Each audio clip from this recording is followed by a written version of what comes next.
Good morning, नमस्कार, आदाब, सत श्री अकाल, वेलकम, सुस्वागतम सभी लोगों का।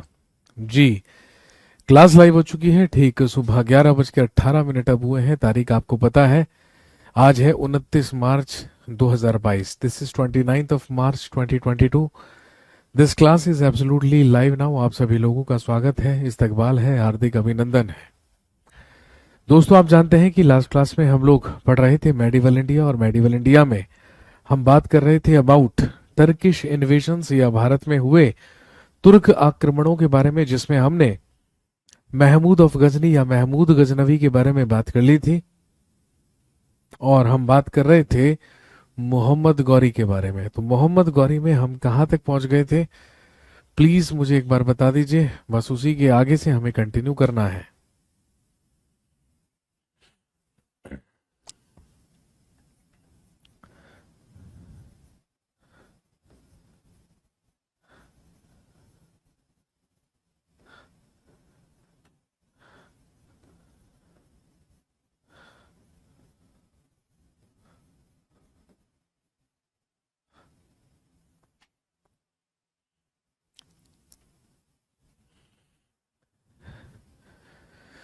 मेडिवल इंडिया या मध्यकालीन भारत, और आप जानते हैं जिसमें हम बात कर रहे थे अबाउट टर्किश इन्वेजन्स। इसमें हम बात कर रहे थे अबाउट टर्किश इन्वेजन्स, और इसमें हम पढ़ रहे थे दूसरा तुर्क आक्रमणकारी, जो कौन हुआ, मोहम्मद गौरी।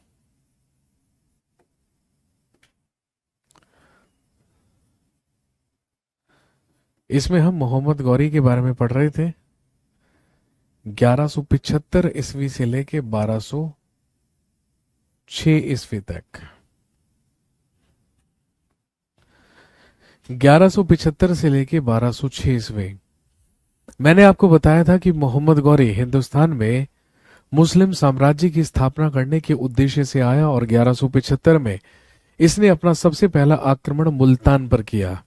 मुल्तान में ही करमाथी जाति के मुसलमानों के साथ लूटपाट करके इसने हिंदुस्तान में अपना सबसे पहला अटैक किया। इसके बाद 1178 या 1178 में इसने गुजरात पर अटैक किया, जिस समय गुजरात का शासक चालुक्य नरेश भीम द्वितीय या मूलराज द्वितीय हुआ करता था।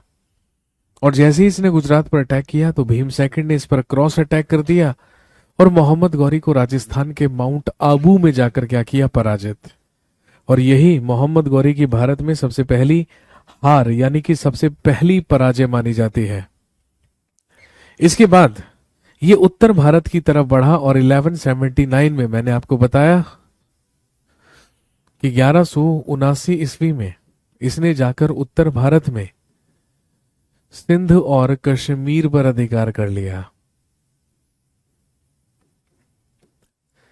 ही कॉन्कर्ड सिंध एंड कश्मीर। इसने सिंध और कश्मीर पर अधिकार किया।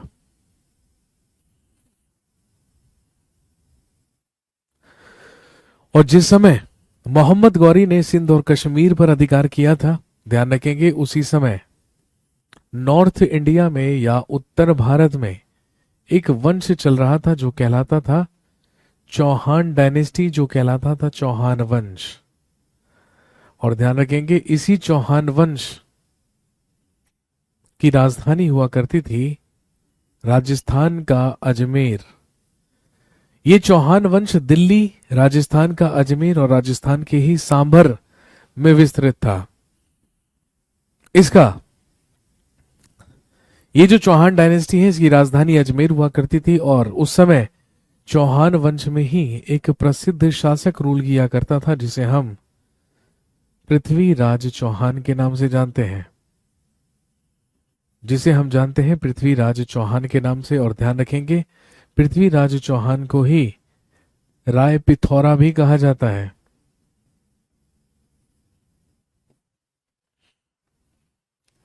और इसी पृथ्वीराज चौहान का दरबारी कवि और इसका मित्र हुआ करता था चंद्रबरदाई।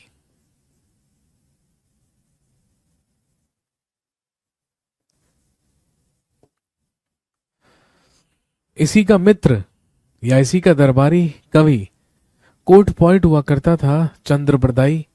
और आप जानते हैं चंद्रबरदाई के ही द्वारा एक प्रसिद्ध महाकाव्य लिखा गया जो इतिहास में प्रसिद्ध है पृथ्वीराज रासो के नाम से। इसी के द्वारा लिखा गया था पृथ्वीराज रासो।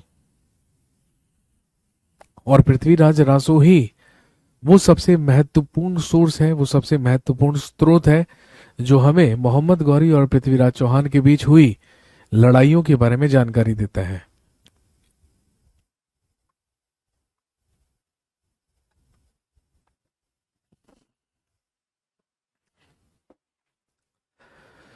तो जिस समय सिंध और कश्मीर पर अधिकार किया था मोहम्मद गौरी ने, उस समय उत्तर भारत में शासन कर रहा था पृथ्वीराज चौहान।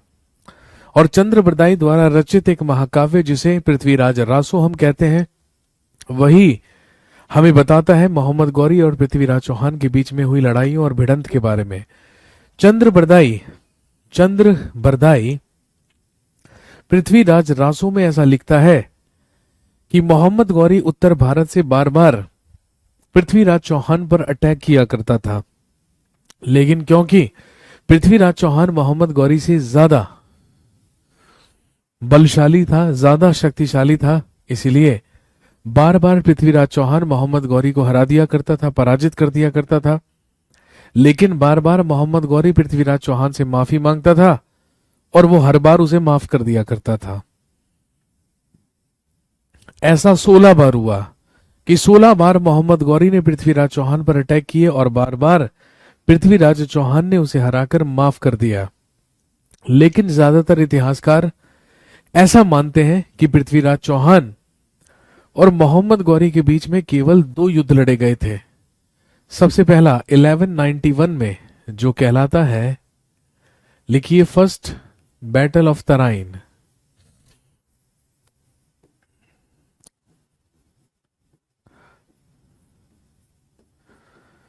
तराइन का प्रथम युद्ध मोहम्मद गौरी और पृथ्वीराज चौहान के बीच 1191 में 1191 में लड़ा गया तराइन का प्रथम युद्ध या फर्स्ट बैटल ऑफ तराइन, जिसमें पृथ्वीराज चौहान डिफीटेड मोहम्मद गौरी, जिसमें पृथ्वीराज चौहान ने मोहम्मद गौरी को पराजित किया। लेकिन मोहम्मद गौरी ने पृथ्वीराज चौहान से माफी मांग ली और पृथ्वीराज चौहान ने मोहम्मद गौरी को माफ कर दिया और मोहम्मद गौरी अपनी सेना लेकर वापस चला गया। कहां पर? गजनी, अफगानिस्तान। लेकिन इसके बाद पृथ्वीराज चौहान का ध्यान मोहम्मद गौरी से हटा और दूसरी गौरी पर लग गया। वो गौरी उत्तर प्रदेश के कन्नौज में रहा करती थी। और ध्यान रखेंगे, कन्नौज में ही एक डायनेस्टी चला करती थी जिसे गढ़वाल वंश कहा जाता था। उत्तर प्रदेश के कन्नौज में ही उस समय चल रहा था गढ़वाल डायनेस्टी या गढ़वाल वंश। और इसी गढ़वाल वंश में शासन कर रहा था, रूल कर रहा था एक शासक जिसका नाम था राजा जयचंद।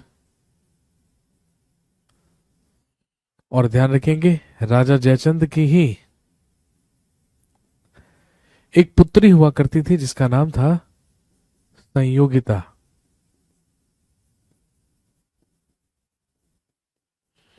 और ये जो संयोगिता थी, इसी से विवाह करना चाहता था पृथ्वीराज चौहान, इसी से प्रेम किया करता था Prithviraj Chauhan.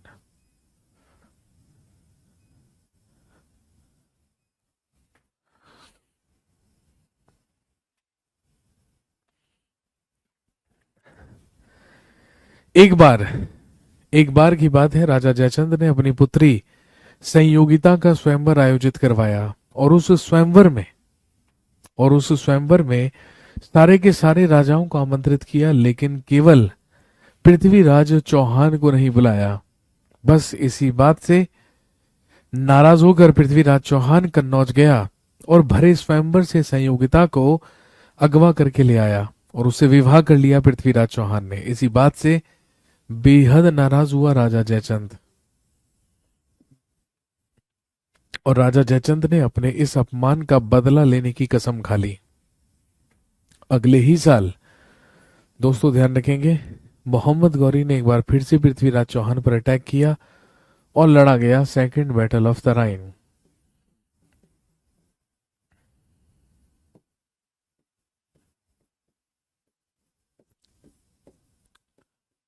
Second battle of Tarain या तराइन का द्वितीय युद्ध। और दोस्तों ध्यान रखेंगे, भारत के इतिहास का सबसे फेमस, सबसे प्रसिद्ध युद्ध ही किसे कहा जाता है? सेकंड बैटल ऑफ तराइन या तराइन का दूसरा युद्ध।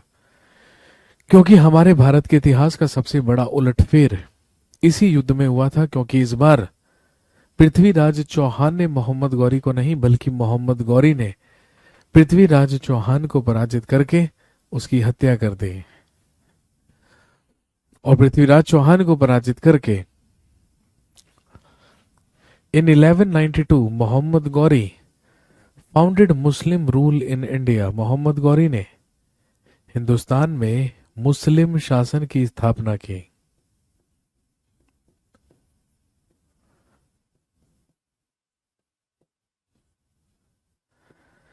लेकिन आप जानते हैं, पृथ्वीराज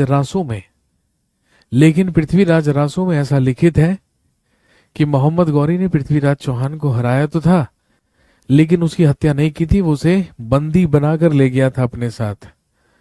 और वहीं पर पृथ्वीराज चौहान ने एक शब्द बेदी बाण चलाकर मोहम्मद गौरी की हत्या करते थे।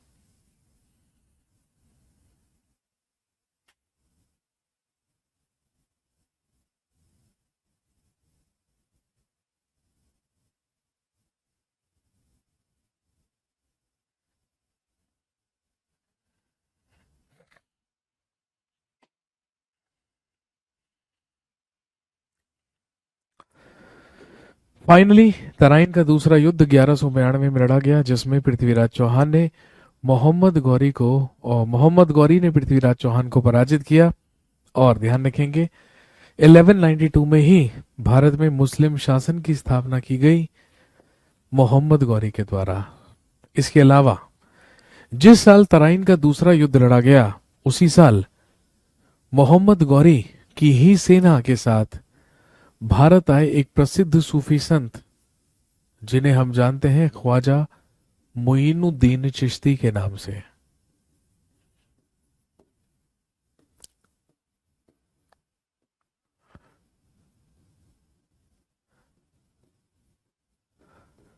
ख्वाजा मोइनुद्दीन चिश्ती। और ध्यान रखेंगे, ही फाउंडेड सूफीज्म इन इंडिया। इन्होंने ही भारत में सूफी मत की स्थापना की। ही फाउंडेड सूफीज्म इन इंडिया। इन्होंने ही भारत में सूफी मत की स्थापना की। और आप जानते हैं, इन्होंने अपनी कॉटेज राजस्थान के अजमेर में ही बनाई। वहीं पर इन्होंने सूफीज्म का प्रचार किया। इनकी मृत्यु भी वहीं पर हुई। और ध्यान रखेंगे, अजमेर में ही इनकी ग्रेव है, इनकी कब्र है, जो कहलाती है अजमेर शरीफ दरगाह।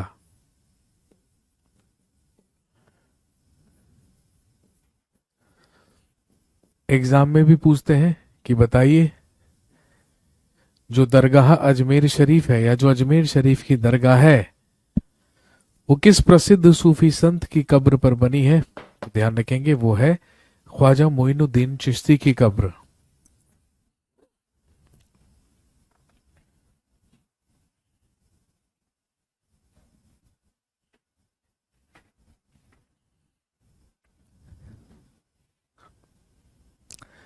इसी के अगले साल इन 1193 लिखिए, Mohammad Ghori made Delhi his capital.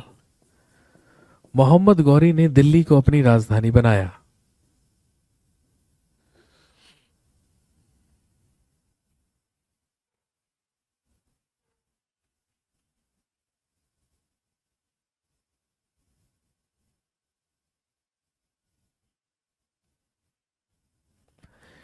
इन 1193 Mohammad Ghori made Delhi his capital. Mohammad Ghori ने दिल्ली को अपनी राजधानी बनाया।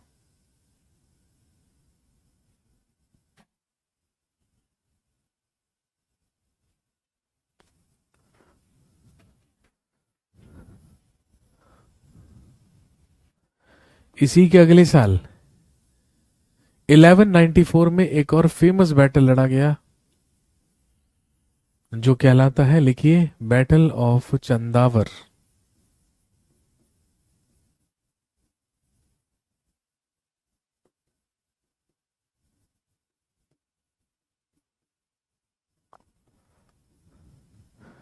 बैटल ऑफ चंदावर या चंदावर का युद्ध, जो कि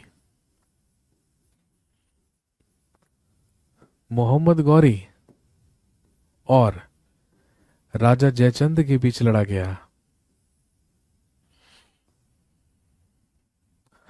मोहम्मद गौरी और राजा जयचंद के बीच लड़ा गया चंदावर का युद्ध। और इस युद्ध में भी Mohammad Ghori defeated and killed Raja Jaichand. और इस युद्ध में भी मोहम्मद गौरी ने राजा जयचंद को पराजित करके उसकी हत्या की। और ध्यान रखेंगे, जब राजा जयचंद की हत्या की और उसे पराजित किया तो तराइन के दूसरे युद्ध को जीतने में ही एक महत्वपूर्ण भूमिका निभाई मोहम्मद गौरी के ही एक स्लेव ने, एक गुलाम ने, जिसका नाम था कुतुबुद्दीन ऐबक।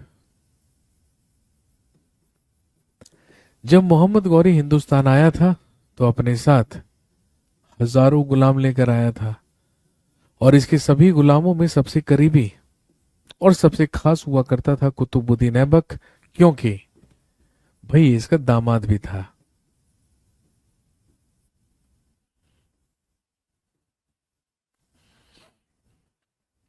जब चंदावर का युद्ध मोहम्मद गौरी जीता तो मोहम्मद गौरी के द्वारा लड़े गए चंदावर के युद्ध में एक इंपॉर्टेंट रोल प्ले किया, महत्वपूर्ण योगदान दिया कुतुबुद्दीन ऐबक ने। इसी बात से खुश होकर कुतुबुद्दीन ऐबक को मोहम्मद गौरी ने अपना सेनापति बना लिया। वैसे तो मोहम्मद गौरी के सबसे खास और करीबी 4 गुलाम हुआ करते थे कुतुबुद्दीन ऐबक। एक था यलदौज,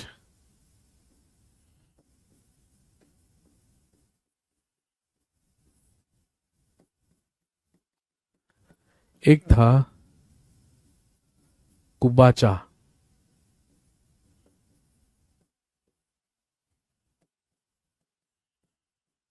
और एक कहलाता है मोहम्मद बिन बख्तियार खिलजी।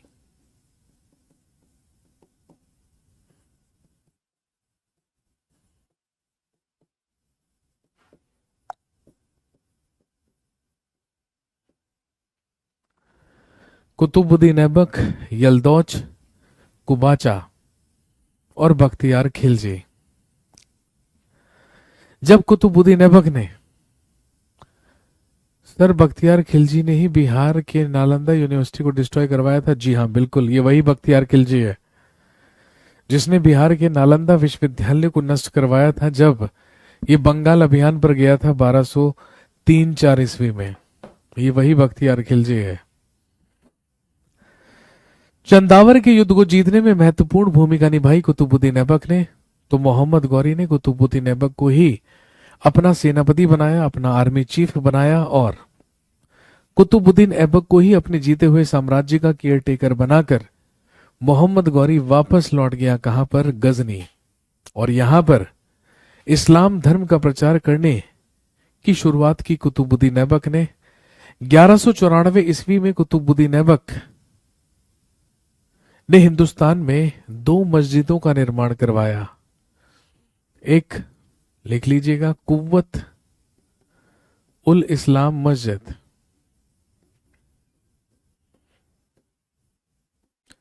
जो बनवाई गई दिल्ली में, और एक मस्जिद अजमेर में जो कहलाती है 2.5 दिन का झोपड़ा।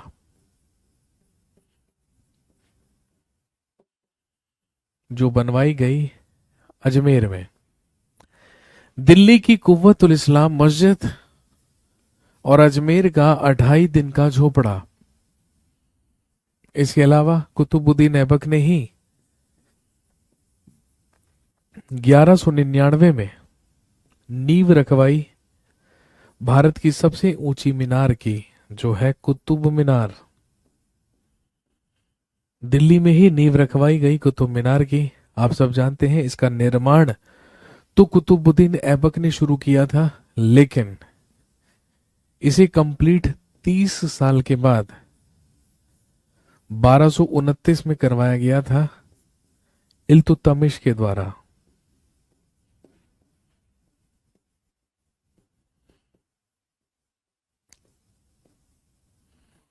इसको कंप्लीट करवाया था इल्तुतमिश ने। Who was Iltutmish? तो ध्यान रखेंगे, he was a slave of Qutbuddin Aibak.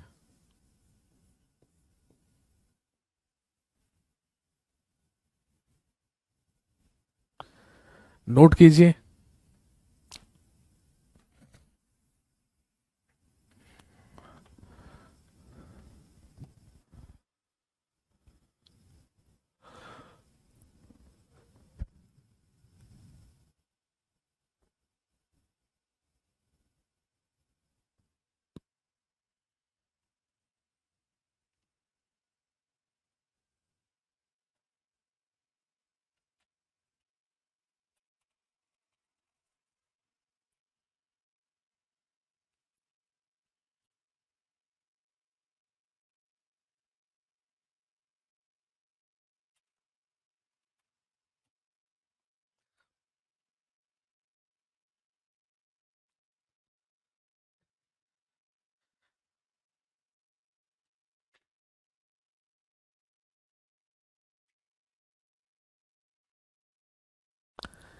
Sir हमने तो इल्तुतमिश को कुतुबुद्दीन ऐबक का सन पढ़ा था।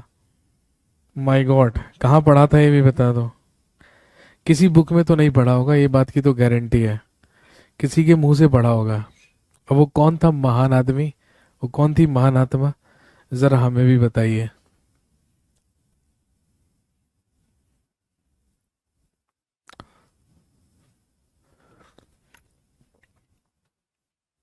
पहली है कुव्वत उल इस्लाम मस्जिद, और दूसरा है 2.5 दिन का झोपड़ा।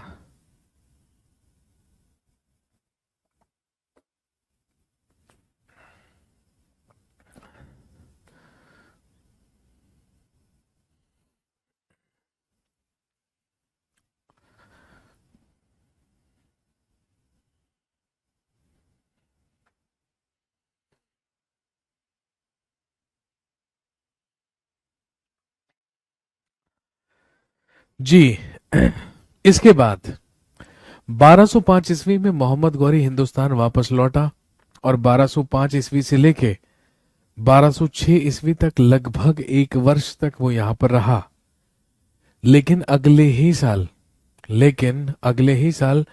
जब 1206 ईस्वी में मोहम्मद गौरी हिंदुस्तान से वापस लौट रहा था, तो रास्ते में कश्मीर के ही पास उसकी भिड़ंत हुई जाटों से। किन जाटों से? खोकर कम्युनिटी के जाटों से या खोकरों से। और ध्यान रखेंगे, खोकर जाटों के साथ ही भिड़ंत में बुरी तरीके से घायल हुआ मोहम्मद गौरी और सरवाइव नहीं कर पाया, और 1206 ईस्वी में ही मोहम्मद गौरी की डेथ हो गई। मोहम्मद गौरी डाइड। 1206 ईस्वी में मरा मोहम्मद गौरी, और जैसे ही मोहम्मद गौरी मरा, तो बस सबसे बड़ा यही सवाल उठा कि अब अफगानिस्तान से लेके हिंदुस्तान तक फैले हुए इस साम्राज्य का उत्तराधिकारी कौन होगा। और जब मोहम्मद गौरी की डेथ हुई, तो दोस्तों ध्यान रखेंगे, अब मोहम्मद गौरी के सिंहासन के 3 दावेदार जीवित थे। मैंने आपको बताया मोहम्मद गौरी के सबसे करीबी और सबसे खास 4 गुलाम थे। भाई बख्तियार खिलजी की तो डेथ हो चुकी थी, इसको भूल जाइए। जब मोहम्मद गौरी मरा था, तो केवल 3 गुलाम जीवित थे, कुतुबुद्दीन ऐबक, यलदौज और कुबाचा।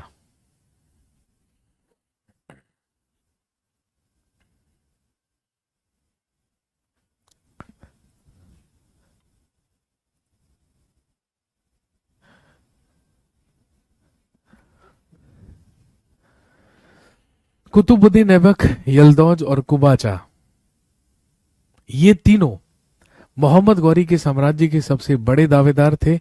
और ध्यान रखेंगे,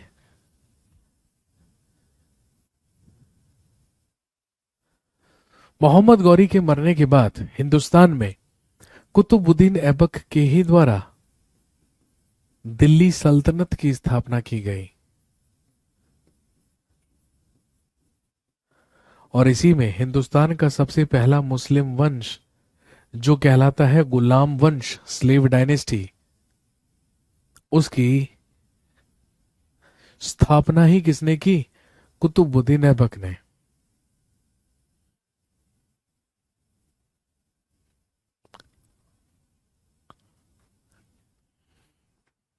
यलदौज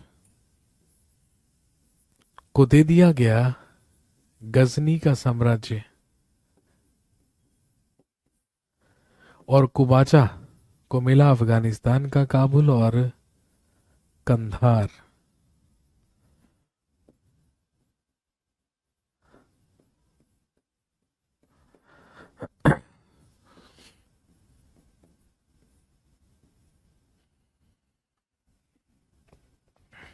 तो फाइनली मोहम्मद गौरी का अंत हुआ 1206 ईस्वी में, और 1206 ईस्वी से ही 1526 ईस्वी तक, यानी कि अगले 320 साल तक हम पढ़ते हैं किसके बारे में? हम पढ़ते हैं दिल्ली सल्तनत के बारे में। तो हेडिंग डाल लीजिए, यहीं से शुरुआत होती है दिल्ली सल्तनत की।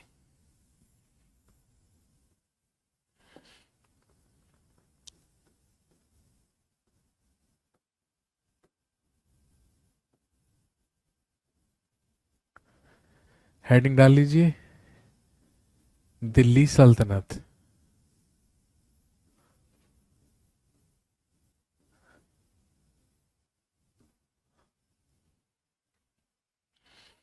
नेक्स्ट हेडिंग डालिए, दिल्ली सल्तनत।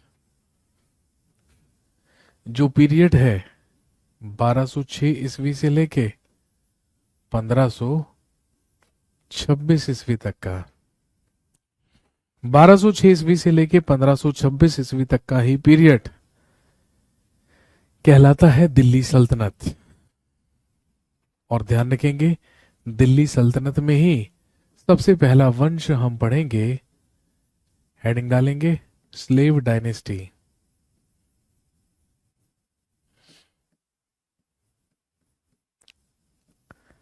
या गुलाम वंश। 1206 ईस्वी से लेके 1290 ईस्वी तक, 1206 से लेके 1290 तक हिंदुस्तान में चला स्लेव डायनेस्टी या गुलाम वंश।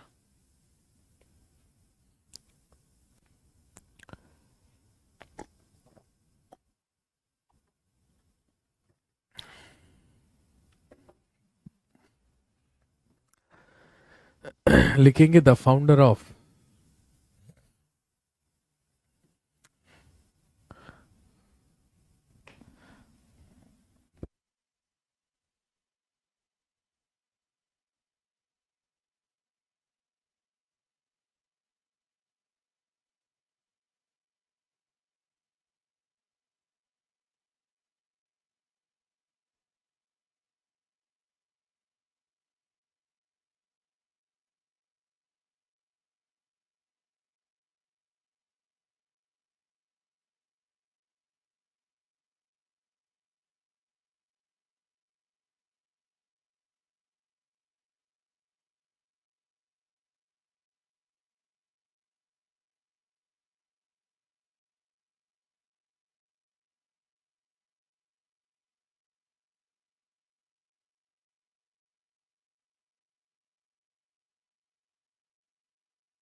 हाँ जी,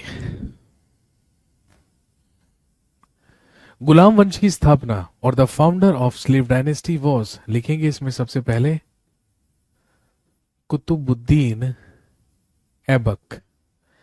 दिल्ली सल्तनत का सबसे पहला वंश हुआ गुलाम वंश या स्लेव डायनेस्टी, जिसे हम मामलूक वंश भी कहते हैं।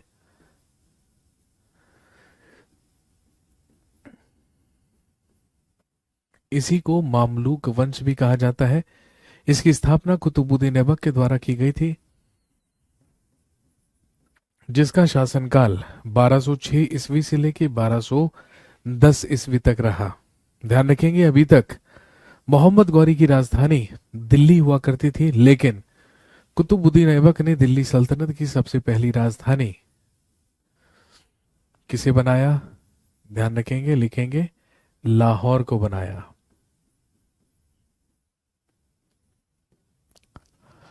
दिल्ली सल्तनत की सबसे पहली राजधानी बनाई गई लाहौर।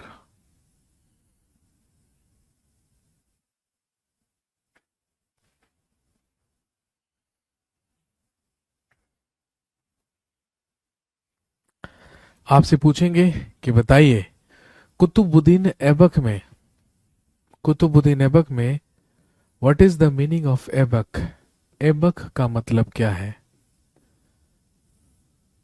ध्यान रखेंगे, गॉड ऑफ मून। ऐबक का मतलब है चंद्रमा का देवता या चंद्रमा का स्वामी। ऐबक का मतलब ही क्या है? गॉड ऑफ मून या चंद्रमा का देवता। लिखेंगे, आफ्टर बिकेमिंग द रूलर, शासक बनने के बाद, आफ्टर बिकेमिंग द रूलर या शासक बनने के बाद, लिखिए, he donated lakhs of rupees, he donated lakhs of rupees in his citizens. इसने अपनी जनता में लाखों रुपयों का दान किया। शासक बनने के बाद इसने अपनी जनता में लाखों रुपयों का दान किया। After becoming the ruler, he donated lakhs of rupees in his citizens. इसने अपनी जनता में लाखों रुपयों का दान किया। और जब इसने लाखों रुपयों का दान किया तो लिखेंगे, his citizens give him the title of Lakh बख्श।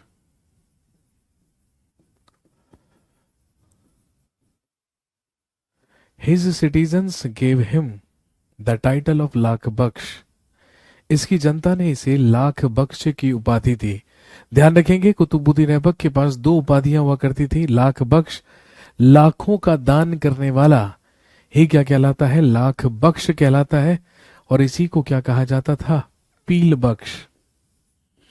इसी को पील बख्श भी कहा जाता था। पील बख्श का मतलब है हाथियों का दान करने वाला। हाथियों का दान करने वाला, पील बख्श।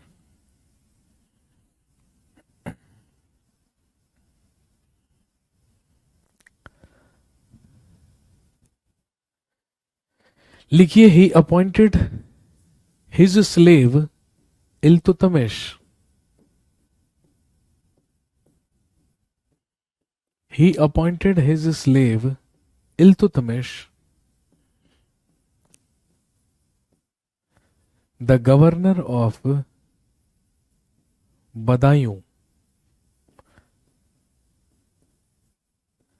इसने अपने गुलाम इल्तुतमिश को बदायूं का राज्यपाल नियुक्त किया। He appointed his slave Iltutmish the governor of Badaun.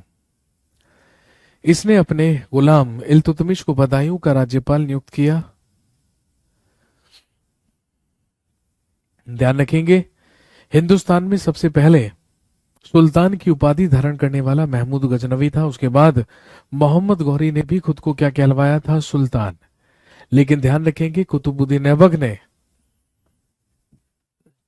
खुद को सुल्तान नहीं कहलवाया, बल्कि केवल, क्योंकि ये अपने आप को केवल क्या समझा करता था? मोहम्मद गौरी का गुलाम, सेनापति। इसीलिए सिपहा सालार की उपाधि धारण करके ही शासन किया करता था। ये सिपहा सालार की उपाधि धारण करके ही शासन किया करता था। और दोस्तों ध्यान रखेंगे,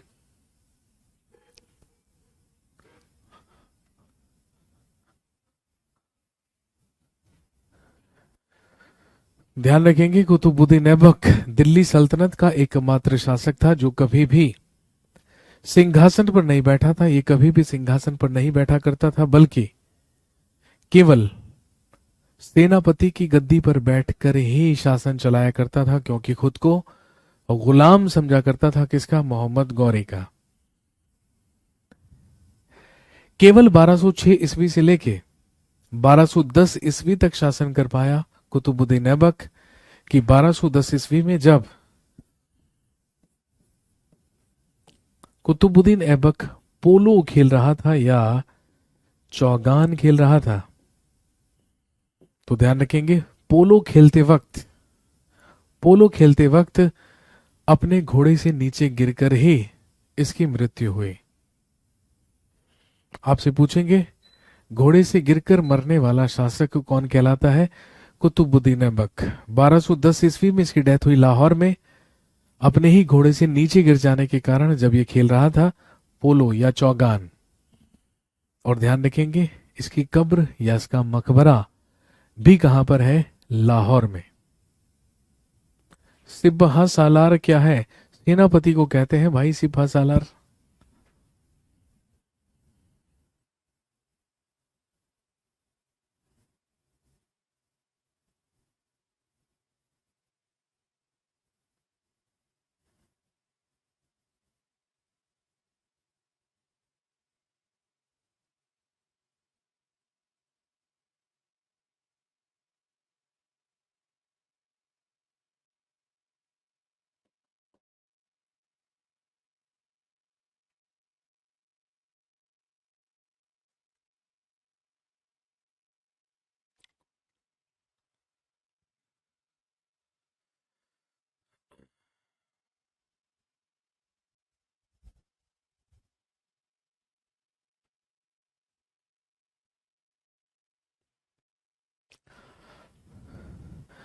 कुतुबुद्दीन ऐबक के मरने के बाद इसका पुत्र आराम शाह या आराम बख्श सिंहासन पर बैठा, लेकिन आराम शाह को सिंहासन से हटाकर उसकी हत्या करके कुतुबुद्दीन ऐबक के ही गुलाम और दामाद इल्तुतमिश ने दिल्ली सल्तनत का सिंहासन प्राप्त किया।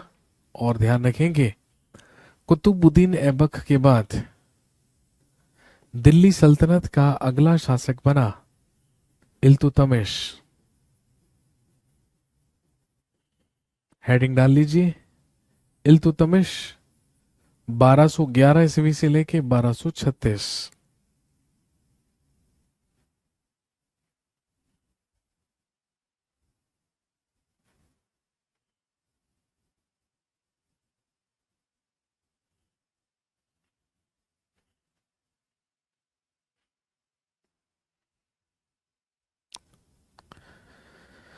अगला लिखेंगे इल्तुतमिश।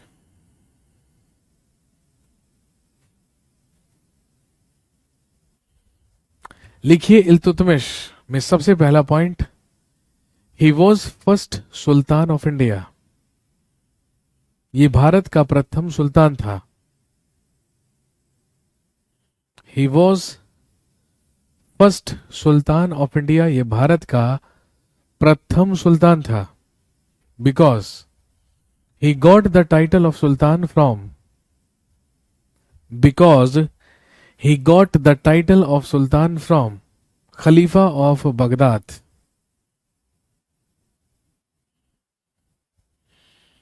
इल्तुतमिश भारत का प्रथम सुल्तान था, लिखेंगे क्योंकि इसे सुल्तान की उपाधि बगदाद के खलीफाओं से प्राप्त हुई थी। He was first sultan of India, ये भारत का प्रथम सुल्तान था। Because he got the title of sultan from Khalifa of Baghdad, क्योंकि इसे सुल्तान की उपाधि बगदाद के खलीफा से प्राप्त हुई थी, क्योंकि इसे सुल्तान की उपाधि बगदाद के खलीफा से प्राप्त हुई थी।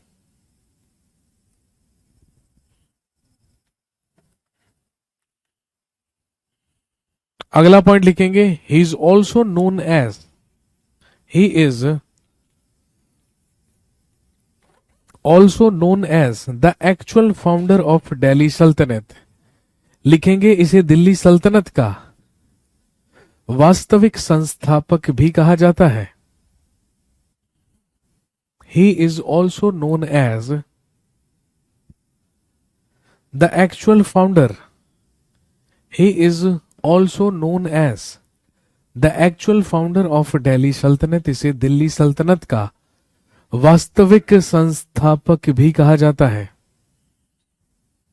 क्योंकि वास्तविक रूप से दिल्ली सल्तनत को संगठित, मजबूत और उसका विस्तार करने का काम किसके द्वारा किया गया? इल्तुतमिश के द्वारा किया गया। ध्यान रखेंगे, इल्तुतमिश के ही शासनकाल में 1215 ईस्वी में लड़ा गया third battle of Tarain. Third battle of Tarain Haryana के करनाल जिले में ही एक जगह है तरावड़ी, वही कहलाता था तराइन। बेसिकली ये हरियाणा है। Third battle of Tarain, Tarain का तीसरा युद्ध जो कि इल्तुतमिश और यल्दौज के बीच लड़ा गया। ये वही यल्दौज है जो मोहम्मद गौरी का ही एक खास गुलाम हुआ करता था, और मोहम्मद गौरी के मरने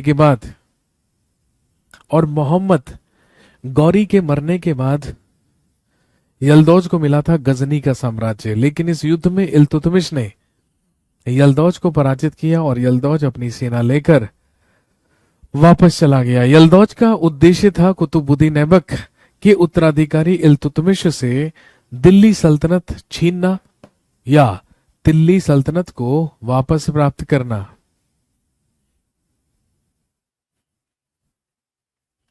इसके बाद इल्तुतमिश के ही शासनकाल में 1221 ईस्वी में हुआ इन्वेजन ऑफ गेंगिस खान, या लिखेंगे चंगेज खां का आक्रमण।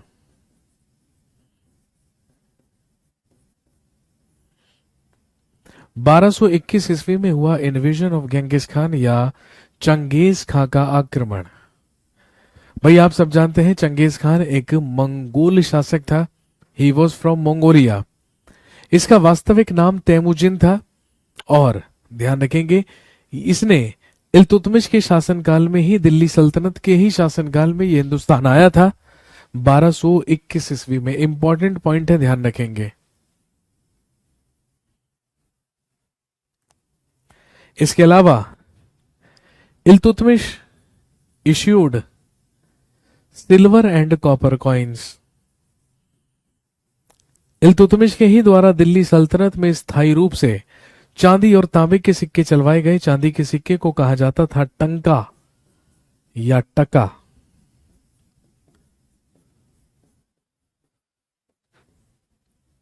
और तांबे के सिक्के को कहा जाता था जीतल।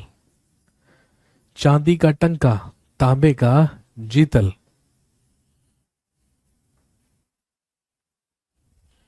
चांदी का टंका और तांबे का जीतल चलवाया गया इल्तुतमिश के ही द्वारा।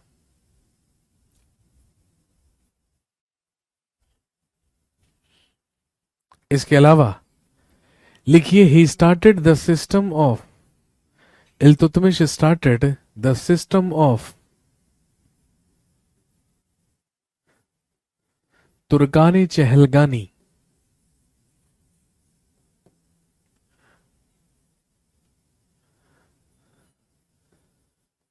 Iltutmish started the system of Turkani Chahalgani और दल चालीसा।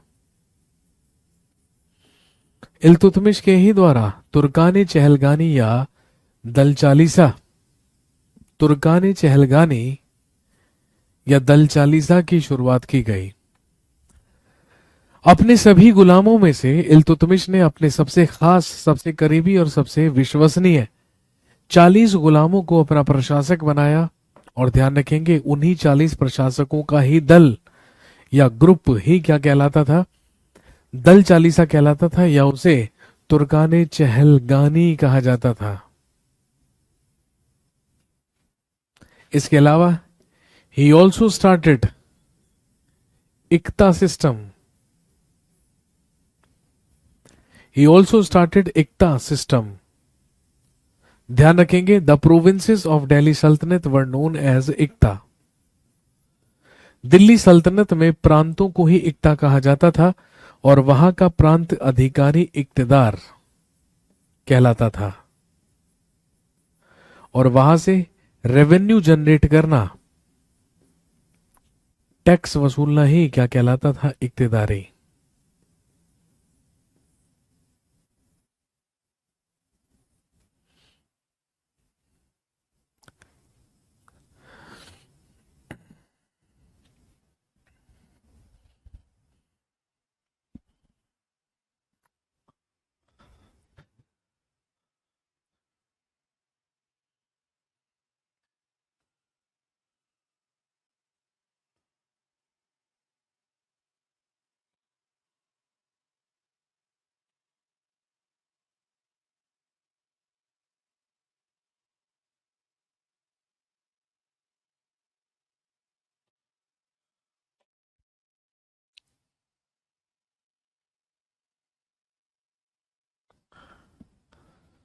इसके बाद लिखेंगे इन 1229 1229 ईस्वी में, इन 1229 1229 ईस्वी में Iltutmish completed the construction of Qutub Minar. Iltutmish ने कुतुब मीनार का निर्माण पूरा करवाया। इन 1229 1229 ईस्वी में Iltutmish completed the construction of Qutub Minar. Iltutmish ने कुतुब मीनार का निर्माण पूरा करवाया। और इसी साल, इन द सेम ईयर, लिखिए, he shifted his capital, he shifted his capital from Lahore to Delhi. इसने अपनी राजधानी को, इसने दिल्ली सल्तनत की राजधानी को लाहौर से, इसने दिल्ली सल्तनत की राजधानी को लाहौर से दिल्ली स्थानांतरित किया। भाई मैंने आपको बताया था कि कुतुबुद्दीन ऐबक ने दिल्ली सल्तनत की राजधानी बनाई थी लाहौर 1206 ईस्वी में, लेकिन इल्तुतमिश ने 1229 ईस्वी में उसे लाहौर से स्थानांतरित किया। कहां पर? दिल्ली। और अब दिल्ली सल्तनत की नई राजधानी क्या बन गई? दिल्ली बन गई।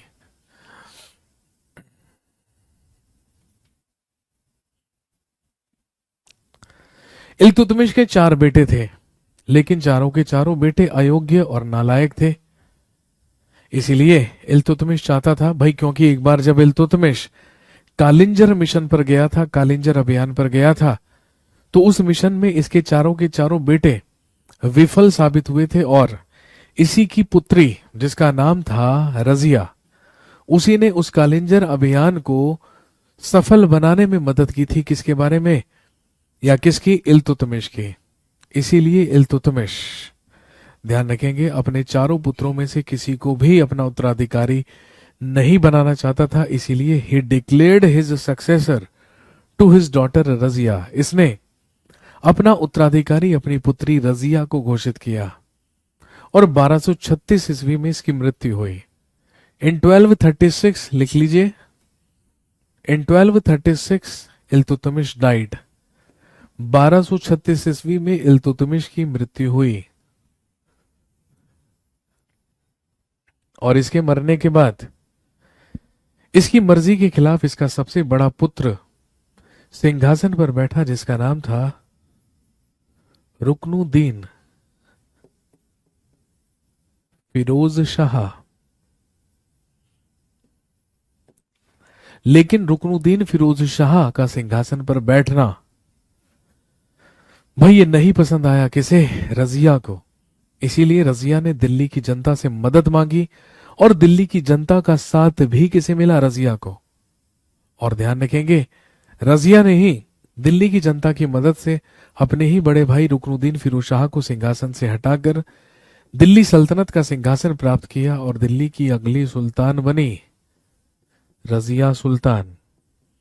1236 ईस्वी से लेके 1240 ईस्वी तक, 1236 से 1240 ईस्वी तक दिल्ली सल्तनत की अगली सुल्तान बनी रजिया सुल्तान। तो हेडिंग डाल लीजिए, रजिया सुल्तान, जिसका शासनकाल रहा 1206 ईस्वी से 1236 ईस्वी से लेके 1240 ईस्वी। चलिए जी, आज की कहानी को यहीं तक रखेंगे।